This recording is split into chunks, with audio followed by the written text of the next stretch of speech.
Merci d'être sur La Première ce soir. Vous êtes membre du gouvernement calédonien chargé de la transition numérique et de l'innovation technologique et des relations avec les collectivités. Vous êtes donc en Polynésie et vous allez participer au Tech for Island. C'est un rendez-vous interpacifique entre Polynésiens et Calédoniens. Vous, où en êtes-vous en Nouvelle-Calédonie avec le numérique? Est-ce qu'on peut dire que l'ensemble de la Calédonie et ses îles sont connectées aujourd'hui?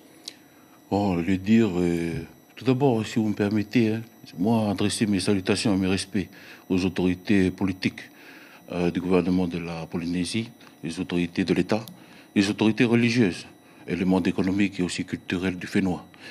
Où nous en sommes dans le numérique en Nouvelle-Calédonie? Je pense que la question doit se poser autrement. Le numérique n'est qu'un vecteur qui nous permet d'être connectés. Mais avant cela, il faut d'abord travailler sur l'innovation. Et l'innovation, j'ai envie de dire, c'est l'audace, c'est le courage de se reformuler. Et c'est l'objet de notre venue ici, avec cette délégation emmenée par le pôle innovation. Nous sommes convaincus, comme je pense la Polynésie, qu'à problème océanien, les solutions seront définitivement océaniennes.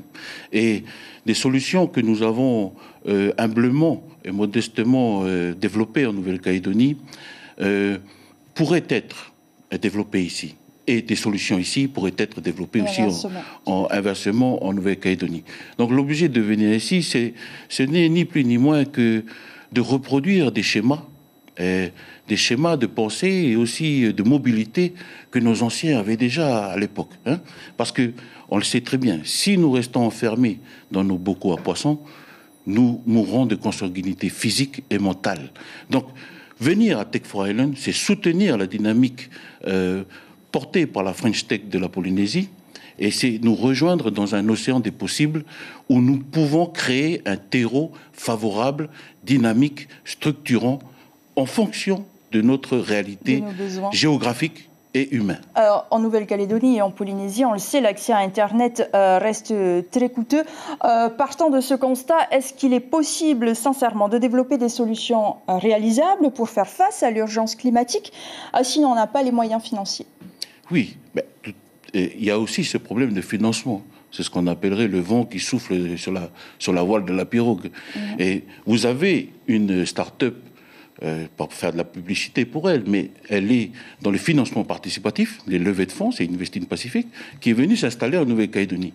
Voilà un échange structurant avec une technicité développée en Polynésie qui maintenant s'installe en Nouvelle-Calédonie. Ce qui nous pousse, nous les politiques, à accompagner cette dynamique et à proposer des dispositifs d'exonération, notamment sur le financement participatif.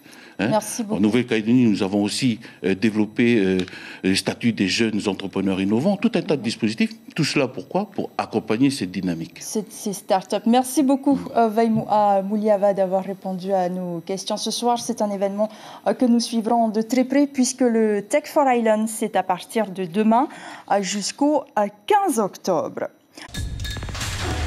L'information en continu sur Polynésie La Première, Internet et réseaux sociaux.